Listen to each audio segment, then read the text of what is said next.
Today's the day where we do my week 2 predictions. Let's get it started. Don't forget, you can use my code 2GOLD for $20 off your first purchase on SeatGeek to any live event you want to go. That's code 2TWO-GOLD. Vikings versus Eagles, pretty self-explanatory. Eagles are at home. Vikings are without Christian Darrisaw as well as Marcus Davenport. Pretty key injuries for them. Primetime Kirk Cousins. He's going to throw like 5 interceptions. Should be pretty free. Packers versus Falcons. The line's at -1.5 for the Falcons, actually. I think this could be a very big toss-up. The Falcons are at home. The Packers defense can absolutely demolish what the Falcons want to do offensively. They've got a great pass rush, and their run stop's one of the best in the league right now. Plus, you got Jair Alexander shadowing Drake London. Drake London already getting very little targets. And when Desmond Ridder is struggling as it stands, I think this should be a pretty easy win for the Packers, all things considered. Jordan Love looked dominant, and I don't see why that's not the case this week as well. Raiders versus Bills. I mean, come on. This should be free. Josh Allen bounce back game after a horrible game against the Jets. Raiders defense, very lackluster, still major holes, especially in the secondary. This should just be a free win for the Bills. The good old Ravens versus Bengals matchup. They got the line at -3 for the Bengals. This is going to be a very close game. It always comes down to the wire with these two teams. It's always a dogfight. It's always a slugfest. It's always a very defensive-sided game, especially with how incredible the Ravens defense is and how underrated the Ravens defense is. Joe Burrow does not play bad 2 weeks in a row. He's going to bounce back. They're at home. The stadium's going to be roaring. Jamar Chase is going to go for 100+ yards. Offense is going to be firing on all cylinders for the Bengals, and I think the defense is going to be just enough for Lamar Jackson to struggle. Plus, J.K. Dobbins is out. Their run game is going to be weaker. I think the Bengals should take the win here. Seahawks versus Lions. This is always a super fun matchup. They got the line at -4.5 for the Lions here. As close as of a game as I think this is, and I think this could end up being a shootout that a lot of people may not expect because of how good the Lions defense has looked. It's hard to bet against the Lions right now with how good they played against the Chiefs. I'm going to go with the Lions win here, but like I said, I think it could be a low-key shootout that's a closer game than a lot of people expect. The over-under is 47. I think I would definitely take the over here if I was a betting man, because simply for the fact that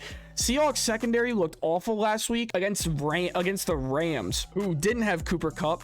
They never placed anyone over the middle, which means it was 25 to 30 yard bombs every single time. The Lions have a very, very elite passing offense that could very well just absolutely wreck the Seahawks, and vice versa. The Seahawks, with one of the best wide receiver trios in the league, that Geno's going to come back and have a bounce back game, very easily bomb over the top in the secondary against the Lions. Now, granted, their secondary is a lot stronger than it used to be. They've got great nickel play with Brian Branch. They've got CJ Gardner-Johnson, who's obviously elite, but it's still a very big possibility that this could be a shootout, and there's going to be a lot of passing touchdowns and passing yards allowed. Chargers versus Titans. I think this should be a no-brainer here. I could see the Titans maybe making it close, but Ryan Tannehill just looks awful. Justin Herbert had a great game. It's just a matter of the fact that the Dolphins came out on offense and looked way better than the Chargers offense could compete with, and the defense didn't step up when it needed to. I think the defense can very easily shut out the Titans and what they want to do, considering the fact that all they do is run the ball with Derrick Henry. He looked good against the Saints last week, not good enough, and against the arguably better run support, the Saints run support is still developing, still struggling. I think the Chargers can very easily come out with the win here. Bears versus Buccaneers. I'm taking the upset.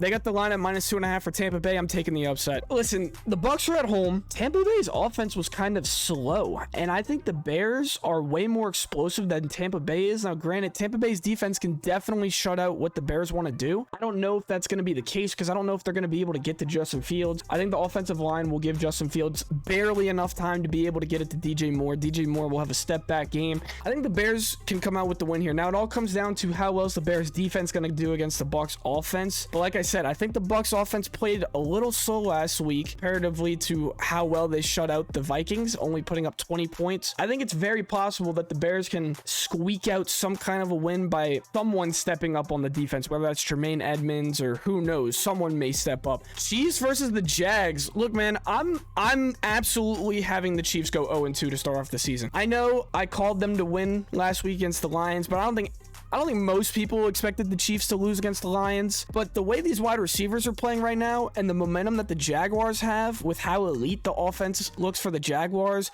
Calvin Ridley looks like an absolute beast, and I don't know who's going to stop Calvin Ridley on the Chiefs defense. Sure, Trent McDuffie, Justin Reed, and L'Jarius Sneed are incredible players, but L'Jarius Sneed's questionable, and I don't think it matters because Trevor Lawrence is him. That's just the fact. That is the absolute fact of the matter. Chris Jones is coming back for the Chiefs, so that is a major setback for the Jags, as well as Travis Kelce also coming back. But I don't think it matters. Like I said, I think the Jags are going to come out. They're going to do what they want to do on offense, and I think their defense is going to be able to step up against their awful wide receivers for the Chiefs. Colts versus Texans with the line at -1.5 for the Texans here. If Anthony Richardson plays, the Colts take a free dub. If Anthony Richardson doesn't play, the Texans take a dub here. I'm going to bet on the fact that Anthony Richardson does play and the Colts will come out and take a dub here. Their offense just looks way better than the Texans offense. And DeForest Buckner is just going to absolutely roll CJ Stroud again this week. CJ Stroud's going to have a rough time. 49ers versus the Rams. If the Rams come out and win this game, I would be shocked. I would be absolutely shocked. I don't care how good the Rams looked against the Seahawks last week. It was a weird game. It was a Sunday. Any given Sunday that could happen. You know what I'm saying? The Rams came out and they played their heart out, but there's no shot this practice squad comes out and wins against one of the better teams in the NFC. It's just not going to happen. Giants versus the Cardinals. I'm going to take the Giants here. Again, another no-brainer. Yes, they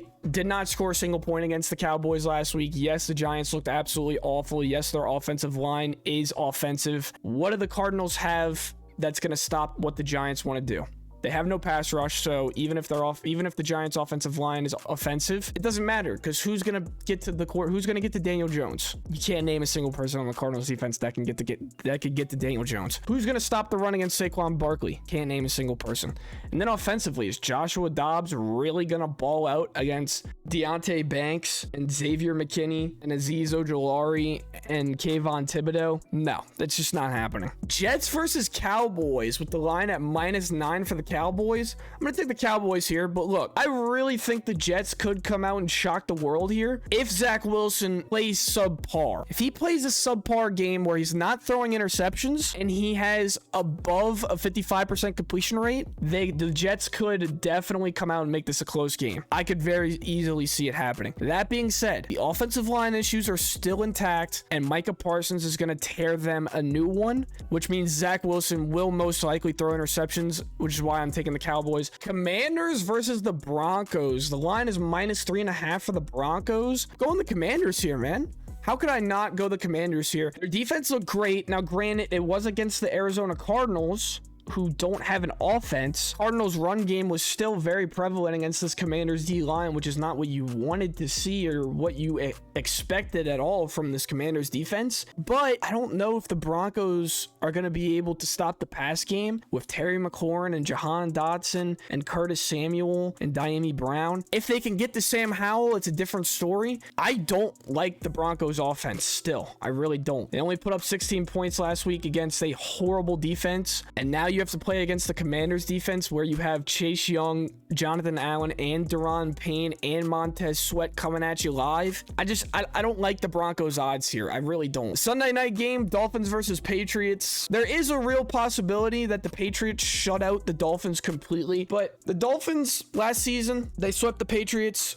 Season before that, they tied the series 1-1. Whenever the Patriots have Mac Jones, ever since Tom Brady left and the Dolphins brought in Tyreek Hill, Patriots have not been able to stop Tyreek Hill. No matter how good their defense is. Yes, the Patriots defense looked really, really good against the Eagles last week, and the Eagles are one of the better offenses in the league. The Dolphins are better than the Eagles offense. Is near unstoppable when both Jalen Waddle and Tyreek Hill are playing at their best. And Tyreek Hill just put up 200 receiving yards last week. And finally, we got the doubleheader Monday games. I'll just talk about them both real quick. We got the Saints versus the Panthers and the Browns versus the Steelers. I'm going to take the Saints here, and I'm going to take the Steelers in a bounce back game. Saints, fairly obvious. Bryce Young didn't look great week 1. Now, yes, he is going to get more help with DJ Chark coming back, and he is the #1 overall pick. Expected to bounce back for sure, especially having a fairly predictable game for the #1 overall pick. #1 overall picks have not won a game in the past decade. So I do expect Bryce Young to play better. However, the Saints defense looked unstoppable against the Titans last week. And then the Browns versus Steelers. This might be a dumb pick. Probably my most questionable pick for sure, taking the Steelers here after how awfully they played last week against the 49ers. But that's the 49ers defense. Yes, the Browns defense is just as good. The Browns sucked on offense last week. Apart from Nick Chubb playing absolutely out of his mind, Deshaun Watson still looks like a bum. And I think Kenny Pickett can have a bounce back game. It's going to come down to which quarterback's going to play better. And I'm taking Kenny Pickett and the Steelers here. And plus the Steelers are playing at home, so I like them a little bit more. If you like this video, be sure to like, comment, and subscribe. And I'll catch you all on the next one.